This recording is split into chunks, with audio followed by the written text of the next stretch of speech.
তেলের আশায় পাম্পের সামনে স্থবির হয়ে আছে শত শত মোটরসাইকেল। ৩০০ থেকে ৫০০ টাকার তেলের জন্য শিক্ষক, এনজিও কর্মী, ব্যাংকার, ইন্টারনেট কর্মী, চিকিৎসক সহ বিভিন্ন পেশার মানুষকে অপেক্ষা করতে হচ্ছে দীর্ঘ সময়। এতে নষ্ট হচ্ছে মূল্যবান কর্মঘণ্টা। তেলের যে ক্রাইসিস, কোনো পাম্পে তেল দিচ্ছে না, যার কারণে কাস্টমারও রাগান্বিত হচ্ছে, আমাদের হয়রানি হতে হচ্ছে। এখন এই যে সারাদিন কাজ করে তেলের লেগে আসছে, এখন পাম্পে তেল নেই।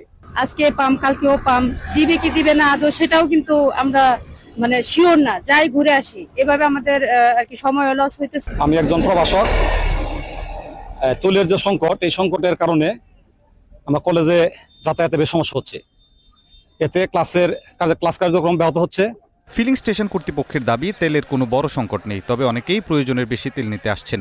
এতে চাপ তৈরি হচ্ছে সরবরাহে।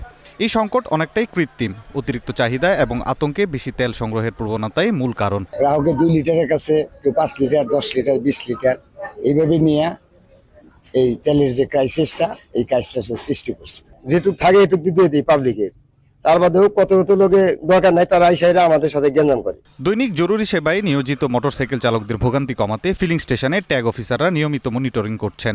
সংকট কাটাতে সরকারের নতুন করে ফুয়েল কার্ড বাস্তবায়ন ও হস্তান্তরের আশ্বাস দেন উপজেলা নির্বাহী কর্মকর্তা। স্থানীয় যারা জনপ্রতিনিধি রয়েছেন, চেয়ারম্যান বা মেম্বার, তাদের সাথে সমন্বয় করে বিষয়টি যাচাই করে তাদের তেল কতটুকু প্রয়োজন এবং তারা কি তেল একই জায়গা থেকে বারংবার নিচ্ছে কিনা, সেই বিষয়গুলো যাচাই করে তাদেরকে তেলের জন্য প্রত্যয়ন দিচ্ছেন। ওই প্রত্যয়ন অনুযায়ী ফিলিং পাম্পের যে সকল ট্যাগ অফিসার রয়েছেন, তারা তেলের বিষয়টি সমন্বয় করছে। জরুরি সেবায় নিয়োজিত মানুষের ভোগান্তি কমাতে দ্রুত কার্যকর পদক্ষেপ নেয়ার দাবি স্থানীয়দের।